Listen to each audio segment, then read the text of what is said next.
हरे कृष्णा। उड़ीसा में जगन्नाथपुरी नाम का एक तीर्थ स्थल है, जहाँ पर जगन्नाथ, बलदेव और सुभद्रा माई विराजमान है। कई वर्ष पूर्व की बात है, हैदराबाद के एक बहुत बड़े व्यवसायी हिरेन मेहता वहाँ पर आए और उन्होंने जगन्नाथ जी के सामने आकर उनके पुजारियों के सामने चुनौती रखी कि मैं 1000 स्वर्ण मुद्राएं दूंगा और उसके मूल्य का एक भोग आप लगाइए। और ये 200-300 साल पहले की बात है और उस समय तो 1000 स्वर्ण मुद्राओं में तो इतना भोग आ सकता था कि एक छोटे से भगवान के कक्ष के क्या बात थी। तो पुजारी ने सोचा कि इस चुनौती को किस प्रकार हम प्रत्युत्तर दें। परेशान थे और एक आध 2 दिन के बाद फिर हिरेन मेहता ने प्रश्न किया तो पुजारी ने कहा मुझे कुछ समय दीजिए और भगवान जगन्नाथ से प्रार्थना करने लगे। और रात्रि को स्वप्न में जगन्नाथ भगवान प्रकट हुए। प्रकट होकर जगन्नाथ भगवान कहने लगे कि हिरेन मेहता ने जो चुनौती दी है 1000 स्वर्ण मुद्राओं के बराबर एक समय भोग लगाइए, जो कि हमारे भोग कक्ष में आ जाए, उसका उत्तर मेरे पास है। उसको कहिए कि कुछ तांबुल लाए, उस तांबुल के अंदर कुछ विशेष प्रकार की पुड़िया डाले। कैसी पुड़िया? जो एक रत्न हो, उस रत्न को चूर करके उसका चूरा उसमें डाल दे। कौन सा रत्न? कोई सामान्य रत्न नहीं, ऐसा रत्न जो हाथी के मस्तक के भीतर प्राप्त हो। कौन से हाथी? हर हाथी के अंदर नहीं।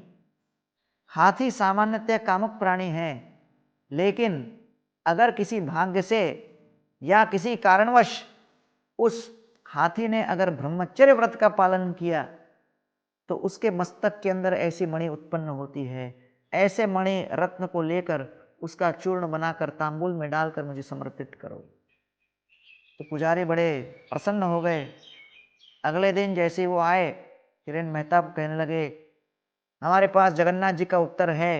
आप 1000 स्वर्ण मुद्राएं समर्पित करके एक भोग जो लगाना चाहते हो वो केवल एक तांबुल के माध्यम से हो सकता है। हिरेन कहता अरे तांबुल तो इतना सस्ता है, 1000 स्वर्ण मुद्राएं।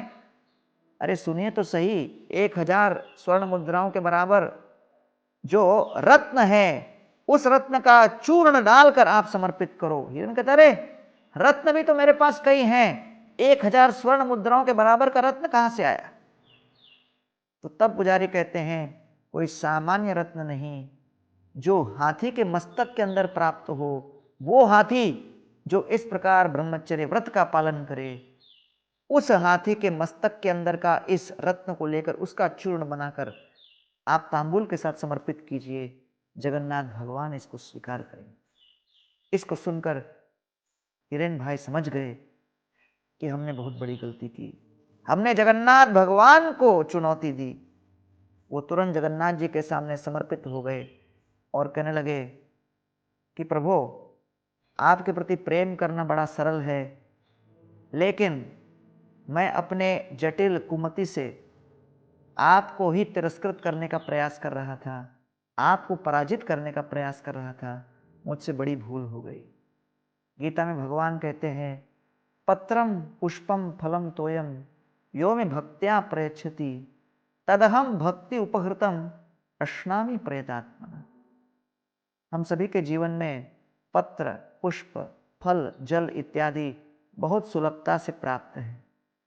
इन सभी वस्तुओं को लेकर हम बड़े प्रेम से जब भगवान को समर्पित करेंगे तो भगवान हमारे उस भाव को स्वीकार करेंगे।